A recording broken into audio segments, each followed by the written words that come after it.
Chapter 1 Aomame. Don't let appearances fool you. The taxi's radio was tuned to a classical film broadcast. Janczek's Sinfonita, probably not the ideal music to hear in a taxi caught in traffic. The middle-aged driver didn't seem to be listening very closely, either. With his mouth clamped shut, he stared straight ahead at the endless line of cars stretching out on the elevated expressway, like a veteran fisherman standing in the bow of high-s boat, reading the ominous confluence of two currents. Aomame settled into the broad back seat, closed her eyes, and listened to the music. How many people could recognize Janczek's Sinfonita after hearing just the first few bars? Probably somewhere between very few and almost none. But for some reason, Aomame was one of the few who could. Janek composed his little symphony in 1926. He originally wrote the opening as a fanfare for a gymnastics festival.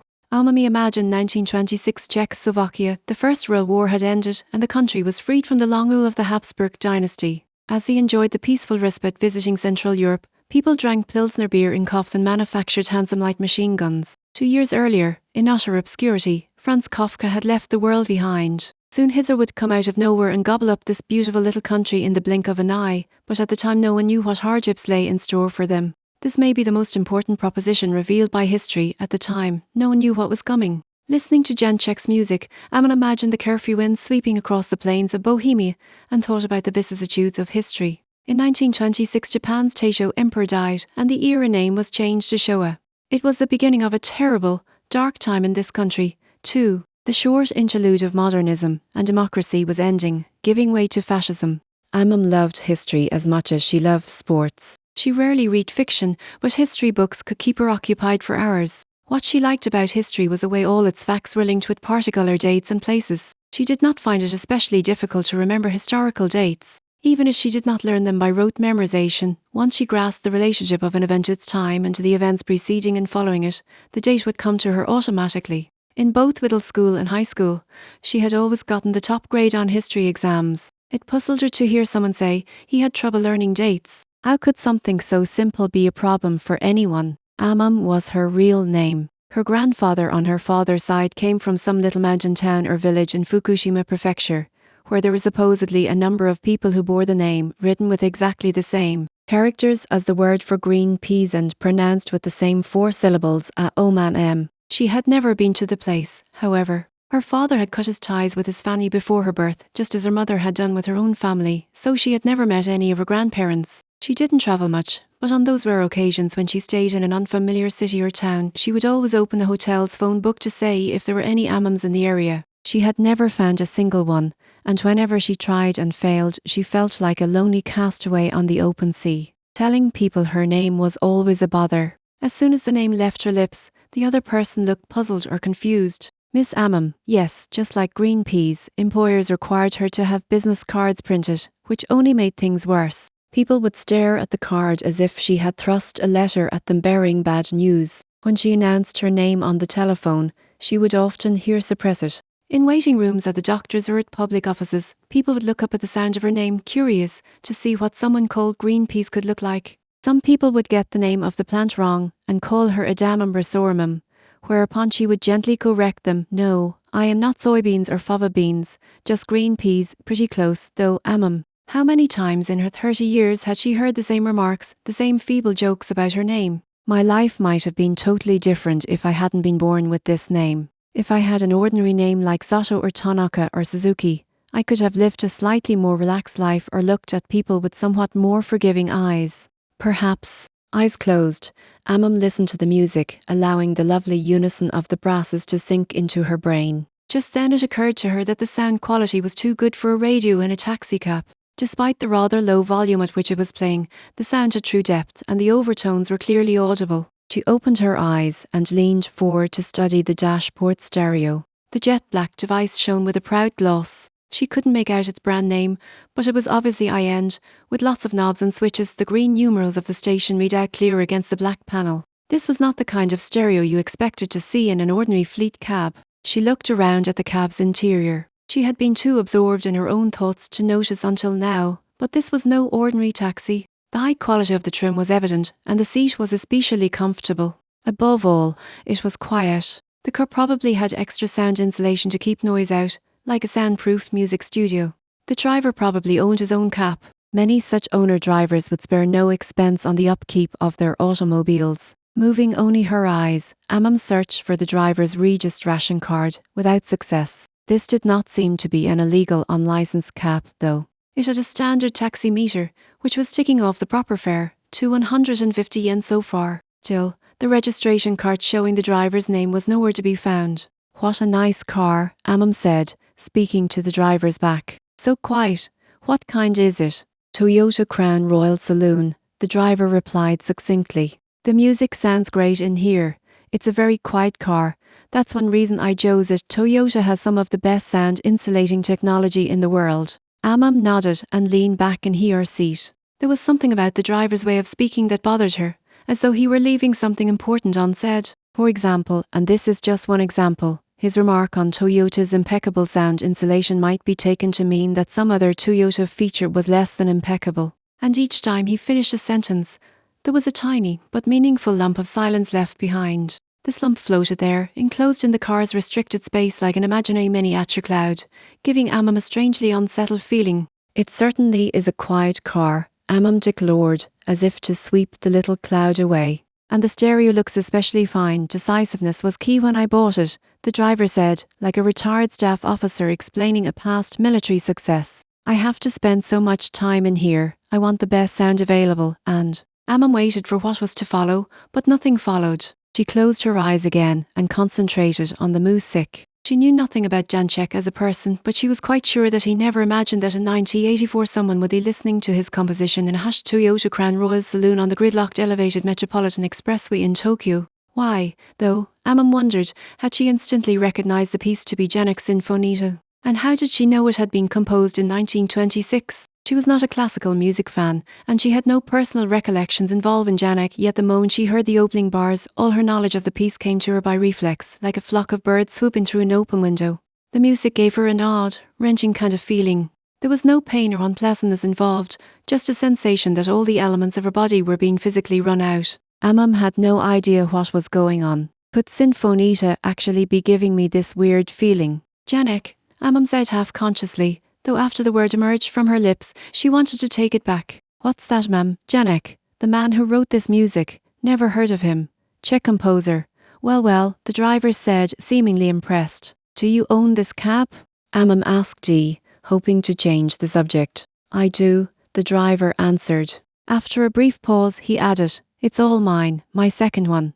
Very comfortable seats, thank you, ma'am. Turning his head slightly in her direction, he asked, by the way, are you in a hurry? I have to meet someone in Shibuya. That's why I asked you to take the expressway. What time is your meeting? 4:30, Aomame said. Well, it's already 3:45. You'll ever make it. Is the backup that bad? Looks like a major accident up ahead. This is no ordinary traffic jam. We've hardly moved for quite a while. She wondered why the driver was not listening to traffic reports. The expressway had been brought to a standstill. He should be listening to updates on the taxi driver's special radio station. You can tell it's an accident without hearing a traffic report? Aomame asked. You can't trust them, he said with a hollow W ring to his voice. They're half-lies. The Expressway Corporation Onowhy releases reports that suited the agenda. If you really want to know what's happening here and now, you've got to use your own eyes and your own judgment, and your judgment tells you that we'll be stuck here for quite a while, the driver said with a nod. I can guarantee you that. When it backs up solid like this, the expressway is sheer hell. Is your meeting an important one? Aomame gave it some thought. Yes, very. I have to see a client. That's a shame, you're probably not going to make it. The driver shook his head a few times, as if trying to ease a stiff neck. The wrinkles on the back of his neck moved like some kind of ancient creature. Half-consciously watching the movement, Aomame found herself thinking of the sharp object in the bottom of her shoulder bag. A touch of sweat came to her palms. What do you think I should do? She asked. There's nothing you can do up here on the expressway, not until we get to the next exit. If we were down on the city streets, you could just step out of the cab and take the subway. What is the next exit, Ikjiri? We might not get there before the sun goes down, though. Before the sun goes down? Aomame imagined herself locked in this cab until sunset. The Janczek was still playing. Muted strings came to the foreground as if to soothe her heightened anxiety. That earlier wrenching sensation had largely subsided. What could that have been? Aomame had caught the cab near Kinuta and told the driver to take the elevated expressway from Yehiga. The flow of traffic had been smooth at first, but suddenly backed up just before Sanjinje, after which they hardly moved. The outbound lanes were moving fine. Only the side headed toward downtown Tokyo was tragically jammed. Inbound Expressway number 3 would not normally back up at 3 in the afternoon, which was why Aomame had directed the driver to take it. Time charges don't add up on the Express-AI, the driver said, speaking towards his rearview mirror. So don't let the fare worry you. I suppose you need to get to your meeting, though? Yes, of course, but there's nothing I can do about it. Is there? He glanced at her in the mirror. He was wearing pale sunglasses. The way the light was shining in, Aomame could not make out his expression. Well, in fact, there might be a way. You could take the subway to Shibuya from here, but you'd have to do something a little extreme. Something extreme. It's not something I can openly advise you to do. Aomame said nothing. She waited for more with narrowed eyes. Look over there. See that turnout just ahead? He asked, pointing. See, near that SO sign. Aomame strained to see through the windshield until she focused on a space to the left of the two-lane roadway where broken down cars could pull off. The elevated roadway had no shoulder, but instead had emergency turnouts at regular intervals. Aomame saw that the turnout was outfitted with a yellow emergency phone box for contacting the Metropolitan Expressway Public Corporation in office. The turnout itself was empty at the moment. On top of a building beyond the oncoming lanes there was a big billboard advertising Esso gasoline with a smiling tiger holding a gas hose. To tell you the truth, there's a stairway leading from the turnout down to street level. It's for drivers who have to abandon their cars in a fire or earthquake and climb down to the street. Usually only maintenance workers use it. If you were to climb down that stairway, you'd be near a Tokyo Line station from there. It's nothing to Shibuya. I had no idea these Metropolitan Expressways had emergency stairs, Aomame said. Not many people do, but wouldn't I get in trouble using it without permission when there's no real emergency? The driver paused a moment. Then he said, I wonder, I don't know all the rules of the corporation, but you wouldn't be hurting anybody. They'd probably look the other way, don't you think? Anyway, they don't have people watching every exit. The Metropolitan Expressway Public Corporation is famous for having a huge staff, but nobody really doing any work. What kind of stairway is it?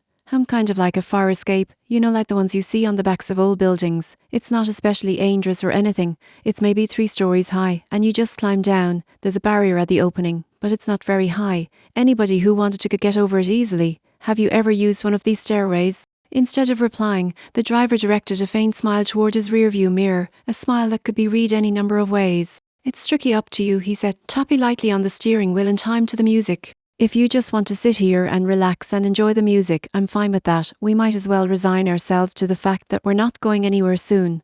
All I'm saying is that there are emergency measures you can take if you have urgent business. Aomame frowned and glanced at her watch. She looked up and studied the surrounding cars. On the right was a black Mitsubishi Pager wagon with a thin layer of white dust. A bored-looking young man in the front passenger seat was smoking a cigarette with his window open. He had long hair, a tan face, and wore a dark red windbreaker. The car's luggage compartment was filled with a number of worn surfboards. In front of him was a grey Saab 900, its dark-tinted windows closed tight, preventing any glimpse of who might be inside. The body was so immaculately polished, you could probably see your face in it. The car ahead was a red Suzuki Alto with a Nerima Ward license plate and a dented bumper. A young mother sat gripping the wheel. Her small child was standing on the seat next to her, moving back and forth to dispel its boredom. The mother's annoyance showed on her face as she cowed the child to keep still. Aomame could see her mouth moving. The scene was unchanged from 10 minutes earlier. In those 10 minutes, the car had probably advanced less than 10 yards. Aomame thought hard, arranging everything in order of priority. She needed hardly any time to reach a conclusion. As if to coincide with this, the final movement of the Jan check was just beginning. She pulled her small Ray-Ban sunglasses partway out of her shoulder bow and took 3,000 yen bills from her wallet. Handing the bills to the driver, she said, I'll get out here. I really can't be late for this appointment. The driver nodded and took the M-Oni. Would you like a receipt? No need. And keep the change. Thanks very much, he said. Be careful. It looks windy out there. Don't slip. I'll be careful, Aomame said. And also, the driver said, facing the mirror, please you remember things are not what they seem. Things are not what they seem, Aomame repeated mentally. What do you mean by that? She asked with knitted brows. The driver chose his words carefully. It's just that you're about to do something out of the ordinary, am I right? People do not ordinarily climb down the emergency stairs of the Metropolitan Expressway in the middle of the day, especially women. I suppose you're right. And after you do something like that, the everyday look of things might seem to change a little. Things may look different to you than they did before. I've had that experience myself, but don't let appearances fool you. There's always only one reality. Aomame thought about what he was saying, and in the course of her thinking, the Janek ended and the audience broke into immediate applause. This was obviously a live recording. The applause was long and enthusiastic. There were even occasional calls of bravo. She imagined the smiling conductor bowing repeatedly to the standing audience. He would then raise his head, raise his arms, shake hands with the concertmaster, turn away from the audience, raise his arms again in praise of the orchestra, face front and take another deep bow. As she listened to the long recorded applause, it sounded less like applause and more like an endless Martian sandstorm. There is always, as I said, only one reality, the driver repeated slowly, as if underlining an important passage in a book. Of course, Aomame said. He was right. A physical object could only be in one place at one time. Einstein proved that. Reality was utterly cool-headed and utterly lonely. Aomame pointed toward the car stereo. Great sound. The driver nodded. What was the name of that composer again? Janek, the driver repeated as if committing an important password to memory. Then he pulled the lever that opened the passenger door. Be careful, he said. I hope you get to your appointment on time. Aomame stepped out of the cab, gripping the strap of her large leather shoulder bag. The applause was still going. She started walking carefully along the left edge of the elevated road toward the emergency turnout some 10 meters ahead. Each time a large truck roared by on the opposite side, she felt the surface of the road shake or, rather, undulate through her high heels, as if she were walking on the deck of an aircraft carrier on a stormy sea. The little girl in the front seat of the red Suzuki Alto stuck her head out of her window and stared, open-mouthed, at Aomame passing by. Then she turned to her mother and asked, Mommy, what is that laddie doing? Where's she going? I want to get out and walk too, please, Mommy. Please. The mother responded to her cries in silence, shaking her head and shooting an accusatory glance at Aomame. The girl's loud pleading and the mother's glance were the only responses to her that Aomame noticed. The other drivers just sat at the wheel smoking and watching her make her way with determined steps between the cars and the side wall. They knit their brows and squinted as if looking at a too bright object, but seemed to have temporarily suspended all judgment. For someone to be walking on the Metropolitan Expressway was by no means an everyday event, with or without the usual flow of traffic, so it took them some time to process the sight as an actual occurrence, all the more so because the walker was a young woman in high-age heels and a miniskirt. Aomame pulled in her chin, kept her gaze fixed straight ahead, her back straight and her pace steady. Her chestnut-coloured Charles Jourdan heels clicked against the road's surface, and the skirts of her coat waved in the breeze. April had begun, but there was still a chill in the air and a hint of roughness to come. Aomame wore a beige spring coat over her green light wool Junko Shimada suit. A black leather bag hung over her shoulder, and her shoulder-length hair was impeccably trimmed and shaped. She wore no accessories of any kind. TV foot 6 inches tall, she carried not an ounce of excess fat. Every muscle in her body was well toned, but her coat kept that fact hidden. A detailed examination of her face from the front would reveal that the size and shape of her ears were significantly different, the left one much bigger and malformed. No one ever noticed this, however, because her hair nearly always covered her ears. Her lips formed a tight straight line, suggesting that she was not easily approachable. Also contributing to this impression were her small, narrow nose, somewhat protruding cheekbones, broad forehead, and long, straight eyebrows. All of these were arranged to sit in a pleasing oval shape, however, and while tastes differ, few would object to calling her a beautiful woman. The one problem with her face was its extreme paucity of expression. Her firmly closed lips only formed a smile when absolutely necessary. Her eyes had the cool, vigilant stare of a superior deck officer. Thanks to these features, no one ever had a vivid impression of her face. She attracted attention not so much because of the qualities of her features, but rather because of the naturalness and grace with which her expression moved. In that sense, Aomame resembled an insect skilled at biological mimicry. What she most wanted was to blend in with her background by changing colour and shape to remain inconspicuous and not easily remembered. This was how she had protected herself since childhood. Whenever something caused her to frown or grimace, however, her features underwent dramatic changes. The muscles of her face tightened, pulling in several directions at once and emphasizing the lack of symmetry in the overall structure. Deep wrinkles formed in her skin, her eyes suddenly drew inward, her nose and mouth became violently distorted, her jaw twisted to the side, and her lips curled back, exposing Aomame's large white teeth. Instantly, she became a wholly different person, as if a cord had broken, dropping the mask that normally covered her face. The shocking transformation terrified anyone who saw it, so she was careful never to frown in the presence of a stranger. She would contort her face only when she was alone or when she was threatening a man who displeased her. Reaching the turnout, Aomame stopped and looked around. It took only a moment for her to find the emergency stairway. As the driver had said, there was a metal barrier across the entrance. It was a little more than waist high, and it was locked. Slipping over it in a tight miniskirt could be a slight problem, but only if she cared about being seen. Without hesitating, she slipped her high heels off and shoved them into her shoulder bag. She would probably ruin her stockings by walking in bare feet, but she could easily buy another pair. People stared at her in silence as she removed her shoes and coat. From the open window of the black Toyota Celica parked next to the turnout, Michael Jackson's high-pitched voice provided her with background music. Billie Jean was playing. She felt as if she were performing a striptease. So what? Let them look all they want. They must be bored waiting for the traffic jam to end. Sorry, though, folks. This is all I'll be taking off today. Aomame slung the bag across her chest to keep it from falling. Some distance away, she could see the brand new black Toyota Crown Royal saloon in which she had been riding, its windshield reflecting the blinding glare of the afternoon sun. She could not make out the face of the driver, but she knew he must be watching. Don't let appearances fool you. There's always only one reality. Aomame took in a long, deep breath and slowly let it out. Then, to the tune of Billie Jean, she swung her leg over the metal barrier. Her mini skirt rode up to her hips. Who gives a damn? Let them look all they want. Seeing what's under my skirt doesn't let them really see me as a person. Besides, her legs were the part of her body of which Aomame was the most proud. Dipping down once she was on the other side of the barrier, Aomame straightened her skirt, brushed the dust from her hands, put her coat back on, slung her back across her chest again, and pushed her sunglasses more snugly against her face. The emergency stairway lay before her, a metal stairway painted grey. Plain, practical, functional. Not made for use by miniskirted women wearing only stockings on their otherwise bare feet. Nor had Junko Chimada designed Aomame's suit for use on the emergency escape stairs of Tokyo Metropolitan Expressway No. 3. Another huge truck roared down the outbound side of the expressway, shaking the east airs. The breeze whistled through gaps in the stairway's metal framework. But in any case, there it was before her, the stairway. All that was left for her to do was climb down to the street. Aomame turned for one last look at the double line of cars packed on the expressway, scanning them from left to right, then right to left, like a speaker on a podium looking for questions from the audience.